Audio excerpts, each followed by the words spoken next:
Salut à tous. Au moment où j'arrivais à l'antenne, les alertes ont commencé à tomber presque immédiatement. L'avertissement était clair. Un avis de la Marine du Corps, des gardiens de la Révolution islamique, le CGRI, avait été envoyé à tous les navires dans le golfe Persique et le golfe d'Oman, en farsi et en anglais. Le message rapporté disait que le détroit d'Ormuz était désormais fermé et que tous les navires seraient frappés. Au même moment, des alertes aux missiles avaient déjà été signalées à Dubaï et à Abu Dhabi, et d'autres arrivaient encore en quelques secondes. Il y avait aussi un avion en approche vers l'aéroport international de Dubaï qui a dû être dérouté. On ne savait pas encore clairement si la menace de missile était proche de l'aéroport ou si elle avait traversé l'espace aérien. Ce qui avait réellement été visé restait incertain, mais 2 explosions étaient rapportées. Le ministère de la Défense des Émirats Arabes Unis a déclaré que l'Iran avait lancé 4 missiles de croisière vers le pays, dont 3 avaient été interceptés au-dessus des eaux territoriales, tandis que le 4e était tombé en mer. La vue d'ensemble est la partie la plus importante. Le soi-disant blocus américain a lui-même été bloqué aujourd'hui par le CGRI. La nouvelle carte qui circulait était extrêmement significative.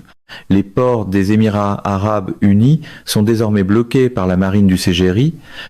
Cela signifie, en pratique, qu'il ne s'agit pas seulement de bloquer les Émirats Arabes Unis, mais aussi de toucher tous les autres acteurs de la région, le Koweït, Bahreïn et d'autres. Il s'agit d'une zone beaucoup plus vaste que le simple secteur autour des îles de Keshm, des eaux territoriales iraniennes et des eaux qui les entourent. Elle s'étend aussi de l'autre côté. Pour les Émirats Arabes Unis, la situation est maintenant celle d'un enfermement. Il n'y a nulle part où aller. Cela inclut Fujairah, qui se trouve désormais à l'intérieur des limites du blocus naval du CGRI. C'est un piège d'escalade des 2 côtés et il est immensément dangereux. Il n'est pas réaliste de s'attendre à ce que les Américains envoient des destroyers ou des navires similaires dans le golfe Persique et le détroit d'Ormuz parce qu'ils seraient coulés. Les généraux du Pentagone le savent. Cette zone leur est interdite. La question devient alors de savoir comment les Américains peuvent continuer à faire appliquer leur blocus plus bas aux extrémités du golfe d'Oman, en réalité vers la mer d'Arabie ou le sud de l'océan Indien. Le problème, c'est que cela ne fonctionne pas, parce que des pétroliers continuent d'aller et venir, y compris des pétroliers liés à l'Iran, et d'autres encore. Mais cette décision de la marine du CGRI ne sort pas de nulle part. Il annonçait depuis des jours, aucun navire militaire américain ne serait autorisé à s'approcher du détroit d'Ormuz ou à entrer dans le golfe Persique. Cela soulève le risque d'un remix du golfe du Tonkin, une fausse bannière ou une provocation qui pourrait permettre aux États-Unis de lancer une autre attaque dévastatrice durant peut être 3 ou 4 jours, après quoi il y aurait plus d'armes disponibles à cette intensité. Mais est-ce que cela changerait la situation sur le terrain ou le tableau géopolitique général? Non.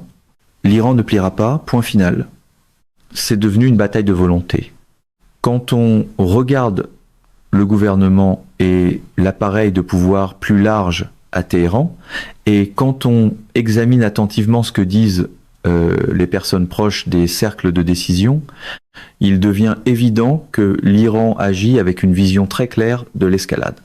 De nouvelles alertes continuaient d'arriver et l'impression immédiate était que l'Iran était furieux contre les Émirats Arabes Unis.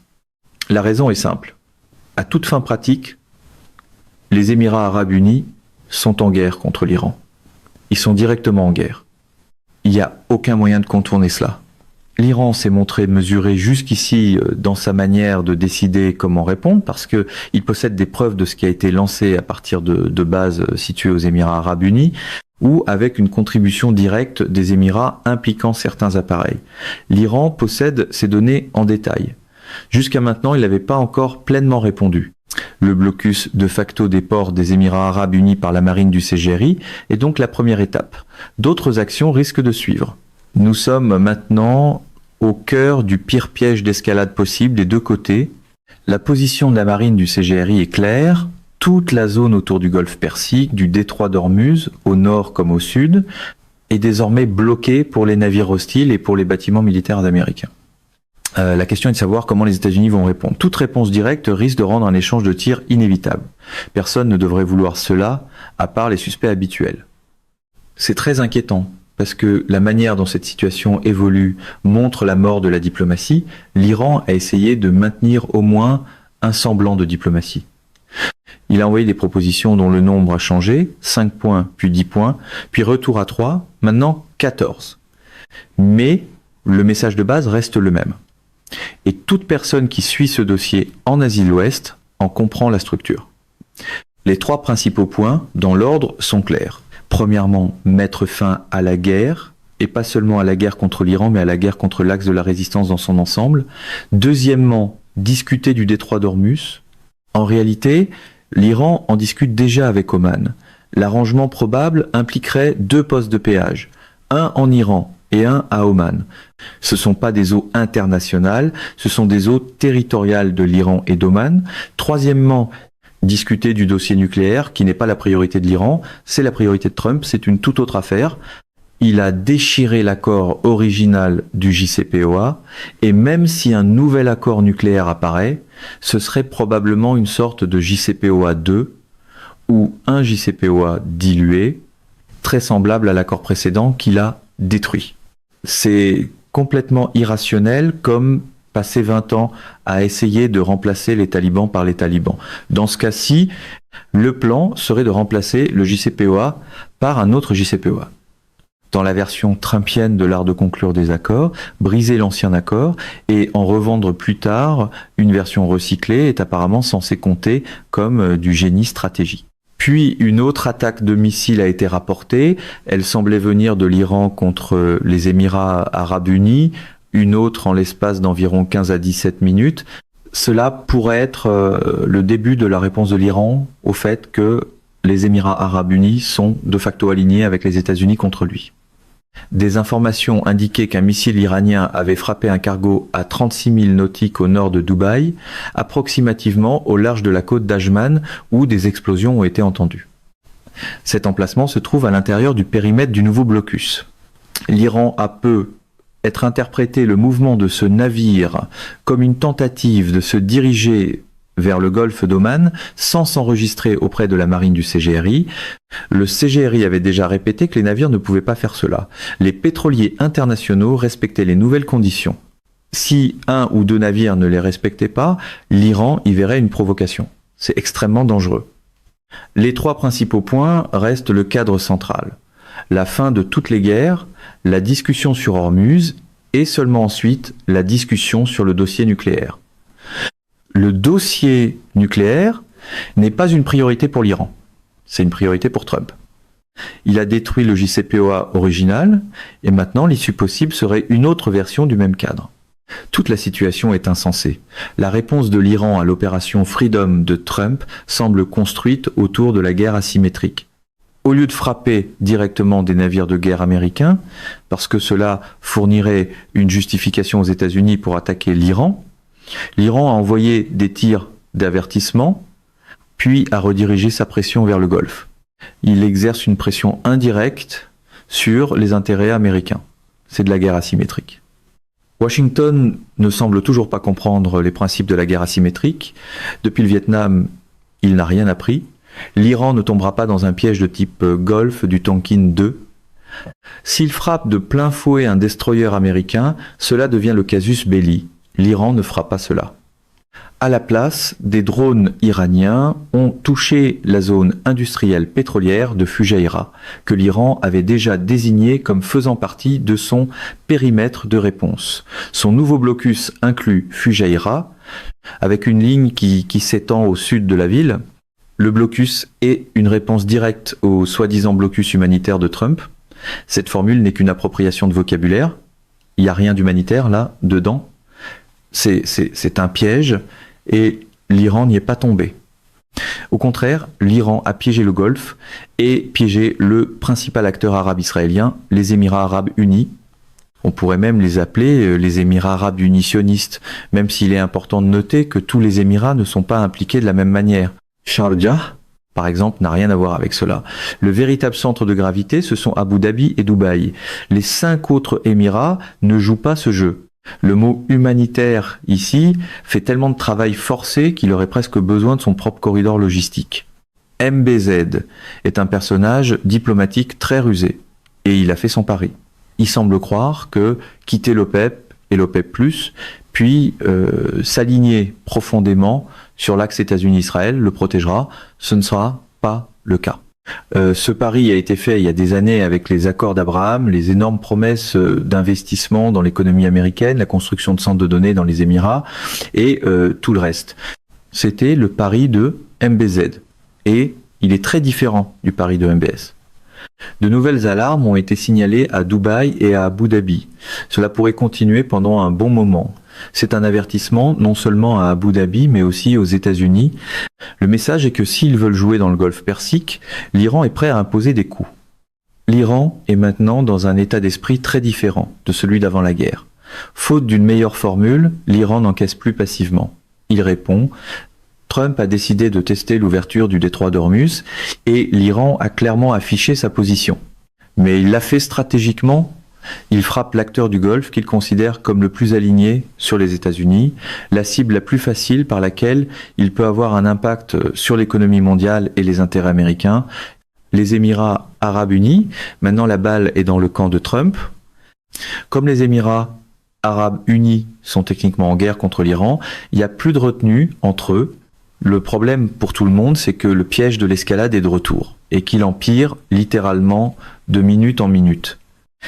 Il a empiré la semaine dernière, il a empiré aujourd'hui et maintenant, la nuit venue, les choses commencent à exploser. Des rapports ont ensuite fait état de multiples lancements de missiles balistiques et de missiles de croisière depuis le sud de l'Iran, autour de la région de Boucher, avec les défenses aériennes activées. Boucher est important parce que l'Iran possède encore de nombreux lanceurs dans cette zone, y compris des lanceurs souterrains qui n'ont pas été touchés par les Américains. La zone est également très proche du théâtre d'opération. Voilà le piège de l'escalade en temps réel. Un autre élément stupéfiant exige de revenir à ce qui s'est passé la semaine dernière. Poutine a rencontré Arakchi à Saint-Pétersbourg pendant 1h30. Poutine n'accorde normalement pas 1h30 à un ministre des Affaires étrangères de n'importe quel pays. Même Wang Yi n'obtient pas ce genre de temps, mais Arakchi l'a obtenu parce qu'il expliquait en détail la position iranienne. Immédiatement après, Poutine a appelé Trump pendant plus d'1h30 et lui a expliqué la position iranienne, y compris un avertissement. D'après ce qu'on a pu comprendre du compte-rendu du Kremlin et d'Outchakov, le message qui circulait dans les médias russes était que Poutine avait averti Trump que s'il faisait encore quoi que ce soit de douteux militairement contre l'Iran, il se retrouverait dans une position bien pire que celle où il était déjà. Trump n'a pas écouté. Il a doublé la mise. Un avertissement transmis par voie diplomatique est moins utile quand le destinataire traite la géopolitique comme une phrase d'applaudissement de meeting électoral. Des images ont ensuite montré le ciel au-dessus de la région de Boucher, dans le sud de l'Iran, avec des missiles de croisière tirés. C'est exactement à cela que ressemble le piège de l'escalade. Selon les Iraniens, les missiles ont frappé un cargo à 36 000 nautiques au nord de Dubaï. C'est assez loin de Dubaï même, mais des alertes ont quand même été émises dans l'ensemble des Émirats arabes unis. Les Émirats ont affirmé que 3 missiles avaient été interceptés et que le 4e était tombé en eau libre. L'Iran a rejeté cette version. L'Iran a aussi affirmé que des drones avaient touché Fujairah et il a été confirmé que Fujairah avait été frappé. Des rapports ont ensuite indiqué que plusieurs installations gouvernementales et quartiers généraux militaires en Iran étaient évacués en prévision de nouvelles frappes américano-israéliennes. Cela laissait entendre que les Américains pourraient frapper cette nuit-là. Le piège de l'escalade était désormais pleinement activé. Est-ce que cela résoudrait quoi que ce soit? Non. Est-ce que cela changerait quoi que ce soit aux 14 points réduits à 3, envoyés aux États-Unis par l'intermédiaire des Pakistanais et rejetés par Trump? Non. Est-ce que cela deviendrait un désastre majeur pour l'économie mondiale? Oui, un désastre mondial supplémentaire pour tout le monde. Ce qui s'est déroulé moins de 24 heures après l'opération Freedom de Trump était un piège d'escalade sous stéroïdes. L'Iran avait déjà escorté ou défié 2 navires. Cela seul constituait une réponse importante. Il ne s'est pas contenté d'un tir d'avertissement contre un seul navire. Il n'a pas attendu de voir si les États-Unis escorteraient d'autres navires. Il a attaqué les Émirats arabes unis avec plusieurs salves de missiles balistiques. Il n'a pas tiré un seul missile d'avertissement. Il a attaqué plusieurs navires, apparemment au moins 3 ou 4, tous rapportés comme appartenant aux Émirats arabes unis. L'Iran se concentrait sur les Émirats arabes unis. Des informations évoquaient des frappes près d'Oman, au port pétrolier de Fujairah, contre un cargo au large de Sharjah et contre une autre cible à Fujairah. C'était significatif parce que l'Iran et les Émirats arabes unis sont en pratique en guerre. La méthode iranienne est graduelle. L'Iran envoyait des signaux depuis des jours. Toute tentative américaine d'entrer dans le détroit d'Ormuz et dans le golfe Persique dans son ensemble entraînerait une réponse immédiate. Le contre-blocus a donc été immédiat et il s'est déroulé en 2 étapes. D'abord la nouvelle carte. Ensuite, l'action contre les Émirats. Pour l'instant, c'était limité, mais cela pourrait rapidement devenir une autoroute vers l'enfer. L'Iran peut le faire parce qu'il était prêt. Il disait depuis un moment que ses doigts étaient sur la gâchette, quand l'Iran dit quelque chose dans ce contexte, il ne se contente pas de menacer. Il décrit quelque chose qui a déjà été simulé, préparé et prêt à être exécuté. La réponse des États-Unis est la question cruciale et difficile. Si les États-Unis répondent par une mini-opération de choc et de terreur contre l'Iran, le contre-coup pourrait être brutal. Il pourrait impliquer des missiles contre des navires américains où qu'ils se trouvent dans le golfe d'Oman, la mer d'Arabie ou ailleurs. L'Iran possède des missiles capables de frapper ces navires. Et il peut maintenant continuer à frapper les Émirats arabes unis. À ce moment-là, nous ne serions plus seulement dans un piège d'escalade.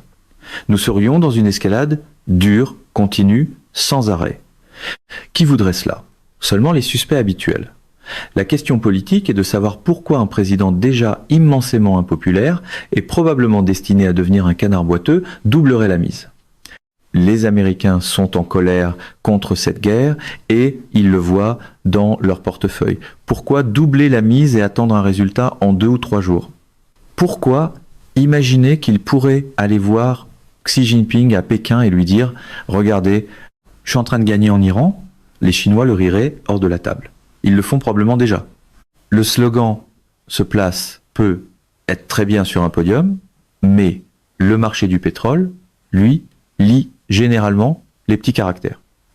Le pétrole montait déjà, passant d'environ $100 à $105, avec l'anticipation qu'il pourrait atteindre $120 si la crise se poursuivait. Si Trump ne répond pas militairement, ou si la réponse est symbolique, cela pourrait indiquer qu'il ne veut en aucun cas une poursuite de la guerre. C'est son occasion parfaite de passer à la terre brûlée complète. Il pourrait dire que l'Iran a attaqué les Émirats arabes unis, un État allié, sans avoir été attaqué, et montrer les images de Fujairah en flammes. Cela fournirait une justification parfaite. S'il ne la saisit pas, cela indique qu'il ne veut peut-être pas continuer la guerre. Il y a 2 possibilités. Premièrement, Trump peut chercher une sortie. Il peut dire que l'Iran n'a pas attaqué de navire américain. Le problème est que, d'après ce que l'on sait, 2 missiles ont été envoyés comme avertissement contre un destroyer américain plus tôt dans la journée. Ils ne l'ont pas touché. C'était un avertissement. Cela signifie qu'il n'y a toujours pas eu d'impact direct contre un navire américain ni de victimes américaines. Du point de vue de Trump, il peut dire que cela ne concerne pas les États-Unis, mais les Émirats arabes unis. Et comme tout le monde le sait, il ne se soucie pas vraiment des navires. Le plus important pour Trump est que il doit arriver en Chine avec une certaine crédibilité après toute la débâcle autour des navires. La rencontre avec Xi Jinping commence jeudi prochain à Pékin. Cela lui donne seulement environ 10 jours pour créer une forme de normalité parce que le dialogue avec Xi sera très difficile, surtout maintenant que la Chine a franchi une étape juridique majeure. Selon le droit chinois, Pékin oblige ces entreprises à ne pas se conformer à ce que disent les Américains dans ce contexte de sanctions. Du point de vue de la Chine, se conformer à ces mesures américaines est illégal en vertu du droit chinois. La Chine ne se préoccupe pas des sanctions secondaires américaines de la manière dont Washington s'y attend. C'est très important et la Chine aurait pu faire cela plus tôt, mais elle le fait maintenant comme une autre carte sur la table, à quelques jours seulement du sommet. Le message est clair. Si les États-Unis s'en prennent aux raffineries chinoises, du point de vue de la Chine, c'est illégal et personne ne se conformera aux sanctions américaines. Cela ampute Trump avant même qu'il monte dans l'avion. Il est difficile d'arriver en maître négociateur quand l'autre côté retire la moitié de la scène avant même que le rideau se lève. L'Iran est une question de sécurité nationale pour la Chine. Il est immensément important pour de nombreuses raisons. Le partenariat stratégique, le fameux accord de 25 ans et de 400 milliards de dollars, l'énergie contre les infrastructures, et l'Iran comme l'une des sources importantes de gaz et de pétrole pour la Chine. L'Arabie Saoudite compte peu être davantage pour le pétrole, mais l'Iran compte aussi beaucoup. L'Iran exporte environ 90 à 95% de son pétrole vers la Chine, le reste allant à d'autres clients asiatiques. Le Politburo et Xi comprennent qu'il s'agit d'une guerre indirecte contre la Chine, même si la cible directe est l'Iran. Un navire sud-coréen aurait également été frappé. S'il a été touché, l'hypothèse serait qu'il n'avait pas demandé l'autorisation de la marine du CGRI. Il faisait peu être partie de l'effort américain de l'opération Freedom, pas nécessairement en escortant des navires, mais en facilitant le passage. Il y a ensuite la question des sanctions américaines contre 5 raffineries chinoises. La réponse de la Chine, pour la première fois, a été un ordre juridique formel, déclarant ces sanctions nulles et non avenues en Chine et interdisant aux entreprises chinoises de s'y conformer. C'était la première fois que la Chine activait officiellement ses règles de blocage, un mécanisme juridique qu'elle avait créé en 2020 et un pour ce genre de moment. Les banques, les transporteurs maritimes et les multinationales opérant en Chine font maintenant face à 2 obligations juridiques contradictoires, obéir à Washington ou obéir à Pékin. Elles obéiront à Pékin, parce que c'est le droit chinois. Pékin dit effectivement aux raffineurs qu'il les soutient. Si les entreprises n'utilisent pas le système bancaire américain, elles ne peuvent pas être frappées de la même manière. Le monde avance vers une bifurcation du système international de règlement. C'est inévitable avec la Chine, la Russie, l'Iran et d'autres. Les BRICS devraient mettre cela au sommet de leur délibération. Une réunion des ministres des Affaires étrangères des BRICS est attendue en Inde et la discussion devrait porter sur l'accélération d'un système de paiement alternatif. Si les pays utilisent le système de paiement chinois, le CIPS, c'est-à-dire le China International Payment System, ils sont hors de SWIFT et hors du système international contrôlé par les Américains. Il n'y a pas grand-chose que Washington puisse faire contre eux dans ce cas. Le silence des États-Unis après les attaques contre les Émirats Arabes Unis était frappant. Des heures ont passé. L'explication probable est que Washington calculait quoi faire ensuite. Il y a probablement des dissensions, même parmi les figures médiocres entourant Trump. Vance pourrait avertir qu'il ne faut pas s'enfoncer davantage, parce que, à ce stade, les États-Unis ont encore une chance de s'extraire de la situation. La rampe de sortie la plus simple serait de maintenir le blocus pour des raisons hollywoodiennes, sans vraiment l'appliquer, et d'utiliser les canaux de communication indirects probablement par les Pakistanais pour dire à l'Iran que Washington ne l'applique pas vraiment et que le sujet peut être discrètement abandonné. Mais le problème, c'est l'ego de Trump, qui a la taille de la voie lactée. Tout tourne autour de l'ego. Voilà le danger quand on transforme la politique étrangère en miroir. Tôt ou tard, c'est le reflet qui commence à prendre les décisions. Pour récapituler la séquence, l'opération Freedom a été annoncée, les États-Unis disant qu'ils faciliteraient le passage des navires par le détroit d'Ormuz. 2 navires de guerre américains sont passés. L'Iran a tiré 2 missiles comme avertissement. Selon la version iranienne initiale, ils avaient touché, puis l'Iran a dit que non. Les Américains ont également dit qu'ils n'avaient pas touché. Des tirs d'avertissement ont donc été effectués contre les navires. Puis des alertes sont arrivées aux Émirats Arabes Unis. L'Iran a frappé près du port de Sharjah, pas nécessairement le port lui-même, mais un navire émirati près du port. Un autre navire émirati, apparemment appartenant à ADNOC, a été frappé près du port omanais. Pendant que la situation se déroulait en direct, 3 autres alertes sont arrivées et l'usine pétrolière ou la raffinerie de Fujairah a été touchée. Un autre navire près de Sharjah aurait également été frappé. Il y a aussi eu un rapport faisant état d'un navire en feu à 14 milles nautiques à l'ouest de Minas Saker, aux Émirats Arabes Unis, selon UKMTO, citant une tierce partie. C'était peu être une autre cible. Au total, 3 navires émiratis auraient été frappés. C'est le moment de l'analyse. Qu'est-ce que cela signifie et comment les États-Unis pourraient-ils répondre? Le silence est assourdissant. Trump ne s'attendait pas à cela. Les États-Unis sont à un point d'inflexion. Ils peuvent saisir l'occasion d'une sortie en disant qu'ils ne sont pas attaqués et que les Émirats Arabes Unis, ainsi que certains de leurs navires, sont les cibles, ce qui n'a rien à voir avec les États-Unis, où ils peuvent aller jusqu'au bout, produisant une escalade totale et possiblement l'enfer. Une autre alerte est arrivée, étant donné que Trump cherche désespérément une rampe de sortie, et compte tenu du sommet avec Xi à Pékin la semaine prochaine, une escalade totale serait la pire décision possible. Mais rien n'est certain. La personne au centre de tout cela est profondément instable et devient plus instable sous pression. Elle n'a pas la capacité d'introspection. Tout a été provoqué par ses propres décisions. Il ne peut pas échapper au fait que lorsqu'il se regarde dans le miroir, il sait qu'il a fait cela à lui-même, à son pays et à tout le monde. Bien sûr, l'introspection est difficile quand chaque miroir a été remplacé par un slogan de campagne. Les avertissements ont continué d'arriver, menaces potentielles de missiles, chercher immédiatement un lieu sûr, rester à l'intérieur d'un bâtiment sécurisé, s'éloigner des fenêtres, des portes et des zones ouvertes, attendre de nouvelles instructions.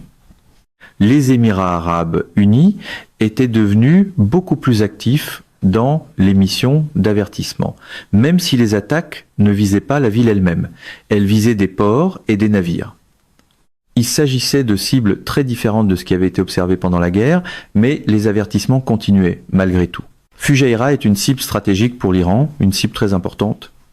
Fujairah avait été touchée pendant la guerre et elle se retrouvait maintenant de nouveau dans la ligne de mire. Encore une fois, le message envoyé aux Émirats était clair. Êtes-vous certain de ce que vous faites? Êtes-vous certain de vouloir rester aligné avec les États-Unis et Israël pour une nouvelle attaque contre l'Iran? Si oui, vous paierez un prix que vous ne pouvez pas vous permettre. Il n'est pas certain que MBZ comprenne ce message parce qu'il a lui aussi un ego de la taille de la Voie lactée. Les options des Émirats Arabes Unis sont extrêmement limitées. S'ils répondent directement, la contre-réponse iranienne sera encore plus dure. Si les Émirats Arabes Unis bombardent n'importe où en Iran, ils sont finis, littéralement. C'est pas une hyperbole, et les Émirats le savent. Pour l'Iran, la logique est cumulative. Il sait tout ce que les Émirats Arabes Unis ont fait pendant la guerre. Ce qui est impressionnant, c'est la cohérence de la position iranienne à travers les cercles de décision. L'approbation finale des 14 points, plus tard réduit à 3, et envoyée aux Américains par l'intermédiaire des Pakistanais, est venue de Mojtaba Khamenei. Cela signifie qu'il est impliqué dans la décision. Poutine l'avait indiqué au moins 2 fois lorsqu'il a rencontré Arakchi. D'abord, Poutine a dit qu'il avait reçu la semaine précédente une lettre écrite de Mojtaba Khamenei, remise par voie analogique. Il a aussi présenté ses respects et déclaré que l'Iran combattait avec indépendance et souveraineté sous le commandement du guide suprême. Venant de Poutine, c'est significatif. Cela indique un contact direct au plus haut niveau. Si Trump comprenait ne serait-ce que les rudiments de la diplomatie, il pourrait s'en servir. Poutine pourrait être l'intermédiaire parfait pour trouver une rampe de sortie. Poutine ne s'est pas explicitement proposé, publiquement comme tel, mais la structure existe. Poutine peut parler à Trump et peut parler directement à Mojtaba Khamenei. Personne d'autre ne possède ce genre de levier. Les Pakistanais n'ont pas assez de marge pour ce niveau de négociation. Le problème, c'est que Trump ne semble pas le saisir. Il avait effectivement une offre sur la table. Laissez-moi essayer de vous aider, ne faites rien de stupide. Poutine l'avertissait essentiellement, mais Trump est ensuite allé de l'avant avec ce soi-disant blocus humanitaire et seuls des naïfs tomberaient dans ce cadrage. Dans le style de communication de Trump, l'étiquette est souvent polie d'abord, puis on demande à la réalité de coopérer ensuite. Le Brent était rapporté à 119 $, près des 120 $ prédits. La rapidité de l'escalade était stupéfiante et elle montrait à quel point l'Iran avait changé. L'Iran ne parie pas simplement sur le fait que Trump ne répondra pas s'il attaque les Émirats arabes unis. L'Iran ne fonde pas sa stratégie sur une seule hypothèse concernant ce que les Américains feront, parce qu'il comprend la volatilité de la personne en face. Téhéran doit être prêt pour 3, 4, 5 ou 6 scénarios différents pour chaque dossier. Cela demande un travail sérieux et implique une coordination extrêmement impressionnante au sein des cercles de décision. La propagande sur des divisions au sommet de l'Iran est absurde, surtout quand l'Iran peut mettre en œuvre quelque chose d'aussi complexe du jour au lendemain. Project Freedom, comme les États-Unis l'ont appelé, a reçu en quelques heures la réponse du propre blocus iranien. Cela signifie que l'Iran savait qu'il avait les moyens de mettre ce blocus en œuvre, assez de capacité navale, des missiles et une connaissance détaillée des eaux des deux côtés. C'est un véritable blocus contre les Américains à l'intérieur d'Ormuz et de certaines parties du Golfe Persique, et en même temps un blocus des Émirats arabes unis. C'est une opération très sophistiquée. Pour le dire crûment, l'opération aurait presque pu s'appeler Opération Let's Screw the UAE. Les Émirats arabes unis ont confirmé que 3 ingénieurs avaient été blessés dans l'attaque iranienne contre la zone des industries pétrolières de Fujairah. La question se pose alors, pourquoi l'Iran n'a-t-il pas attaqué le Koweït ou Bahreïn, puisqu'ils ont eux aussi été hostiles envers l'Iran?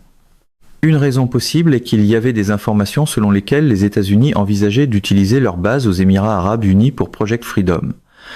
Al-Dhafra avait déjà été touchée auparavant et n'avait pas été complètement détruite. Si les États-Unis utilisent Al-Dhafra, les Émirats arabes unis paieront le prix. C'est très simple. La prochaine chose à surveiller est la déclaration des États-Unis et leur rhétorique. Si les États-Unis préparent une frappe, la question est de savoir s'ils feront une déclaration publique avant ou après l'action. Si les États-Unis mènent une contre-frappe, elle aurait probablement lieu la nuit et Washington étudierait cette option en temps réel. C'est ainsi que fonctionne le piège de l'escalade. Une chose en entraîne une autre et soudain, tout le monde se retrouve dans une logique d'escalade totale. Pour l'instant, Washington a encore une chance de reculer. Mais la solidité et la force des canaux de communication indirects restent floues. Ces canaux existent, mais on ne sait pas si les personnes qui les utilisent possèdent un réel pouvoir exécutif. Du point de vue du CGRI, il n'existe pas de canaux indirects significatifs avec les Américains. Ces canaux sont diplomatiques, mais les personnes qui contrôlent maintenant la situation sont celles du CGRI. C'est une configuration militaire, donc tout canal diplomatique sérieux devrait impliquer quelqu'un du CGRI capable aussi de jouer le rôle de diplomate. Kalibaf aurait pu être une telle figure, mais il s'est exclu des négociations. La situation évolue très vite.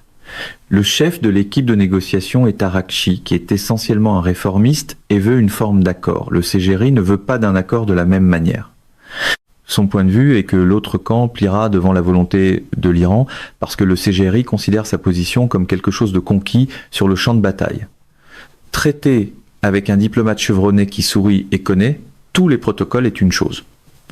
Traiter avec des commandants militaires en est une autre. Ces commandants sont les héritiers de la guerre Iran-Irak des années 1980.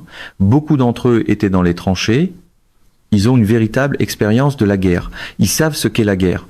Dans les années 1980, c'était effectivement tout le monde contre l'Iran, avec les États arabes qui soutenaient Saddam. L'Iran a survécu à cela. L'attaque change aussi le sens des négociations. Elle devient une partie du rapport de force, une façon de voir qui peut pousser l'autre camp plus loin. En même temps, des commentateurs pro, Émirats arabes unis, lançaient déjà des menaces disant que la nuit serait difficile pour l'Iran et que l'Iran le regretterait. Mais les Émirats arabes unis ne peuvent pas attaquer l'Iran sans soutien américain. S'ils le font, ils sont finis. De manière pragmatique, ils ne devraient pas le faire. Puis sont arrivées des informations selon lesquelles le Conseil suprême de sécurité nationale de l'Iran tenait une réunion restreinte dans un lieu sécurisé non divulgué. Cela signifie probablement que l'Iran discutait de la possibilité que les Émirats arabes unis attaquent cette nuit-là. Si cela se produit, l'Iran ira jusqu'au bout. Il a dit à plusieurs reprises et n'improvise pas. Ces scénarios ont été simulés à l'avance. C'est la différence avec les Américains qui semblent fonctionner à l'impulsion du moment. Je vais bloquer quelque chose. Mais comment? Mettre correctement en place un blocus coûte une fortune. Un blocus annoncé avant que la logistique soit réglée ressemble moins à une stratégie qu'à un communiqué de presse avec des vagues. Une autre théorie est que l'Iran a rencontré la Russie, parlé avec la Chine et reçu des assurances de soutien. La Russie et la Chine ont être dit à l'Iran de ne pas abandonner, de ne rien concéder, et que si la guerre reprenait, elle soutiendrait l'Iran plus qu'avant. L'Iran peut être maintenant en train de faire ce qui c'est susceptible de mener à la poursuite de la guerre plutôt qu'à une concession, forçant les États-Unis à comprendre qu'aucune concession n'arrive et poussant Trump à s'en aller. Cette hypothèse est globalement correcte, mais un détail crucial doit être conservé. L'Iran n'a jamais vraiment envisagé de concéder quoi que ce soit. Dès le départ, les négociations étaient strictes. Même avant Islamabad, les points étaient essentiellement les mêmes. La semaine dernière, l'Iran a complètement inversé l'ordre. Le dossier nucléaire n'est plus la question principale parce que l'Iran a appris pendant la guerre et pendant le cessez-le-feu que la question la plus importante est de mettre fin à la guerre, pas seulement à la guerre contre l'Iran, mais aux guerres contre l'axe de la résistance dans son ensemble. Cela inclut le Hezbollah, les milices irakiennes, le Yémen et d'autres.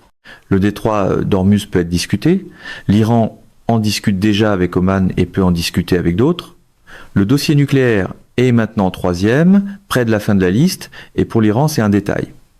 L'Iran a un programme nucléaire civil qu'il veut garder.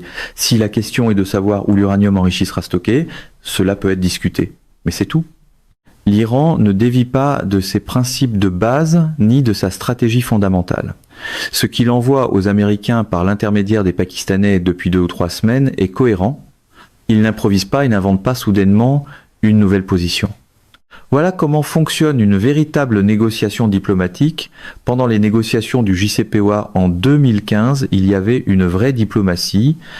Même à ce moment-là, il y a eu des instants où Zarif était presque prêt à partir, parce qu'il semblait impossible de traiter avec l'autre camp.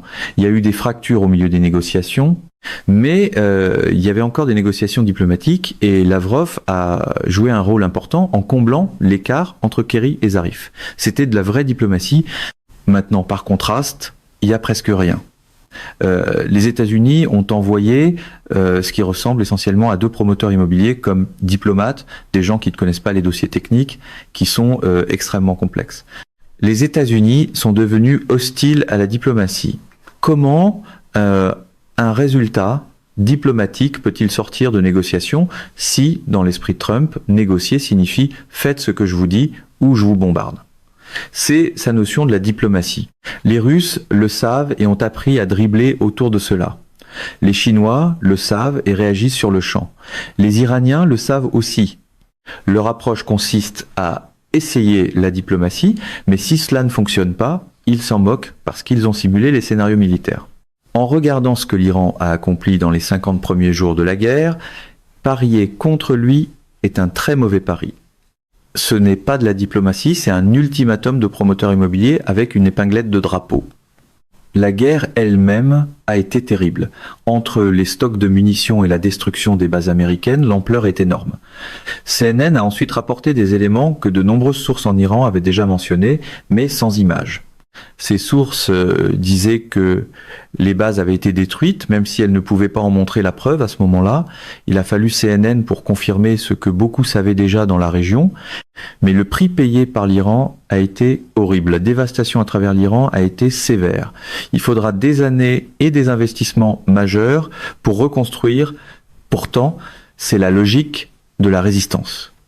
Les mouvements de résistance, partout dans l'histoire, paient des prix énormes. Et s'ils savent comment résister, ils récoltent des dividendes à la fin. Dans l'ère moderne, le Vietnam a enseigné au monde comment résister et reconstruire ensuite. Une génération qui était à l'université pendant la période du Vietnam était horrifiée et impuissante, mais elle pouvait comprendre ce que faisaient les Vietnamiens.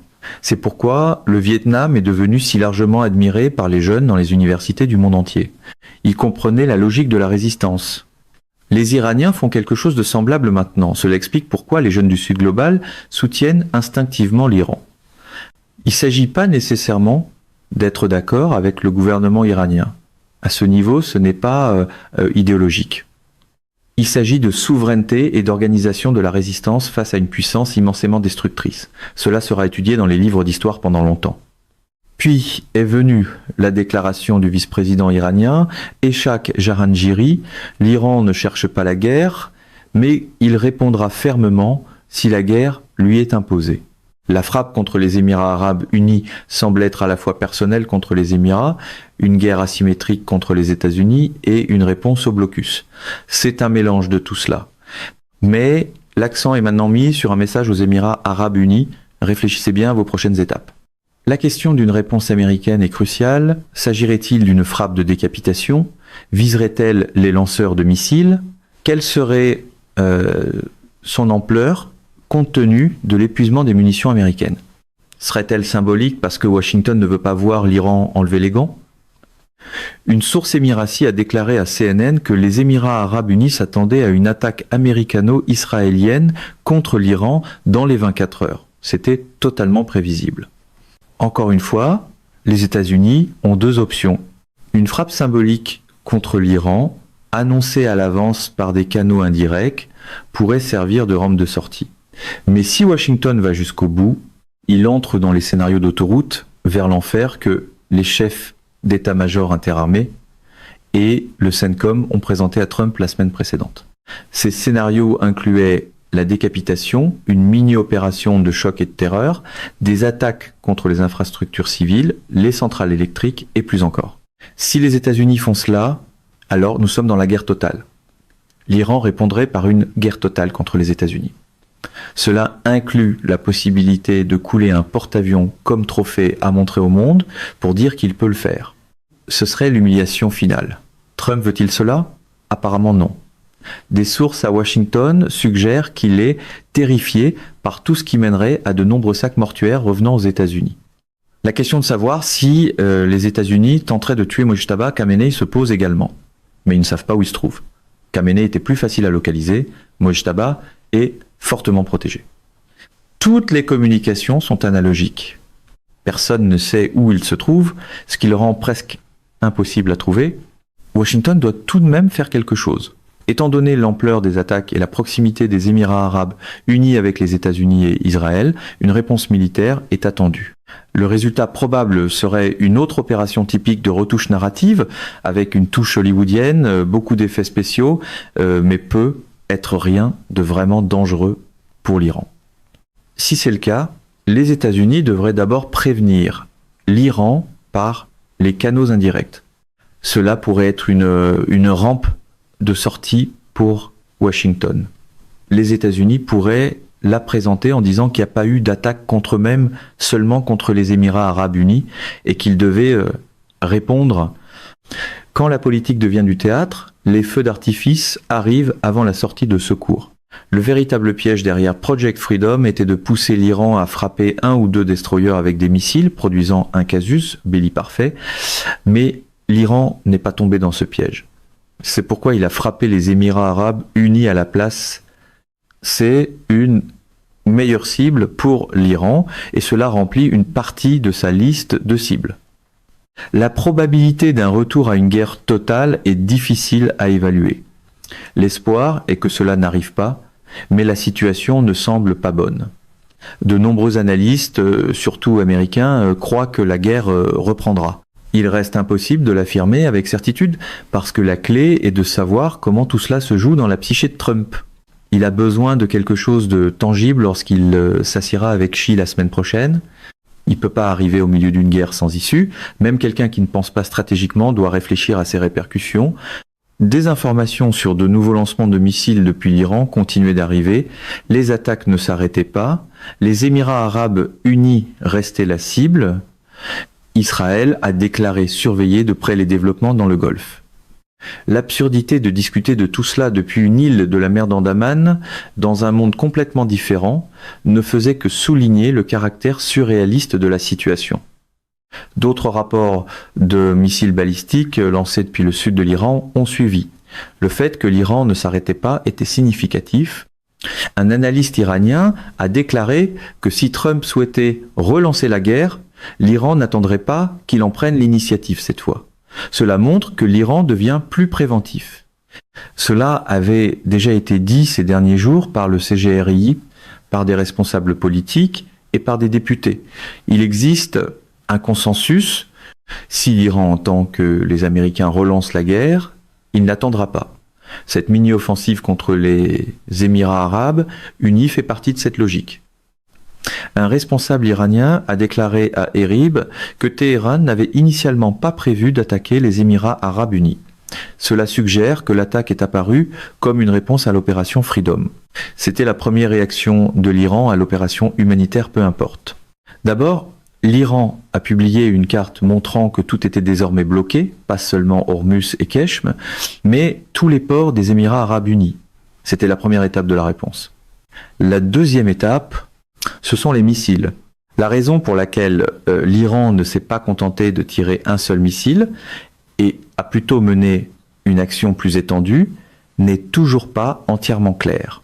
Il faut plus de temps pour comprendre quel type de missiles ont été lancés, combien de temps les tirs ont continué et ce que l'Iran disait en interne et publiquement. Il est trop tôt pour dire s'il s'agit simplement d'un avertissement ou d'un message ou si c'est quelque chose de plus solide comme une véritable offensive destinée à neutraliser les Émirats arabes unis. Pour l'instant, cela ressemble davantage à un message. Les États-Unis ont ensuite officiellement publié des directives pour les navires commerciaux dans le cadre de Project Freedom. Le résumé pratique était presque absurde. Essayez de naviguer près de la côte d'Oman et voyez si cela fonctionne. Les directives réelles disaient que les navires choisissant de transiter par le détroit d'Ormuz devraient envisager un itinéraire par les eaux territoriales omanaises au sud du dispositif de séparation du trafic en raison du volume de trafic prévu. La coordination avec les autorités omanaises par le canal VHF-6 était recommandée afin de maintenir la sécurité de la navigation. Le transit par le dispositif de séparation du trafic ou à proximité était considéré comme extrêmement dangereux en raison de la présence de mines. Les mines n'avaient pas été entièrement inspectées ni neutralisées. Les opérateurs étaient encouragés à revoir attentivement leurs évaluations des risques et leurs itinéraires avant le transit. Autrement dit, les États-Unis reconnaissaient ouvertement le danger des mines et conseillaient aux navires de rester près des eaux omanaises. C'était évident. Tout le monde savait que les eaux territoriales omanaises étaient le seul plan B. L'idée que les États-Unis avaient correctement déminé la zone n'était pas crédible, parce que les navires militaires américains ne peuvent pas atteindre le détroit d'Ormuz. Ils ne peuvent pas y aller. C'est de la communication. Ce qui s'y passera sera déterminé par l'Iran. Pour l'instant, la seule option est de rester très près des eaux territoriales omanaises, de traiter Oman correctement, d'obtenir l'autorisation, de coordonner par VHF et d'espérer que tout se passe bien. Il n'y a rien d'autre que les États-Unis puissent faire pour protéger ces navires. C'est un plan de protection maritime audacieux quand l'instruction centrale revient essentiellement à dire « coller la côte et prier pour que le slogan tienne ». La partie surprenante est que les États-Unis ont envoyé cette annonce malgré les attaques contre les Émirats arabes unis. Ils semblaient ne pas reculer, du moins pas en ce qui concerne l'opération Project Humanitarian Waters ou Project Freedom. Le blocus original était toujours là, même si presque personne n'en parlait plus. Le fait que les directives aient été émises après les attaques contre les Émirats arabes unis était notable. Il y avait encore des rapports de missiles tirés depuis l'Arabie saoudite, mais on ne savait pas clairement où ils se dirigeaient, s'ils avaient été interceptés, s'il s'agissait d'une fausse alerte, ou s'ils visaient une autre direction, peut être l'un des navires. La situation laisse Dubaï, du moins en théorie, à l'intérieur d'une zone de guerre. Mesdames et messieurs, notre émission d'aujourd'hui s'arrête ici. Nous vous invitons à partager votre avis personnel dans la section des commentaires ci-dessous. Pouvoir, vérité vous salue et vous donne rendez-vous très bientôt.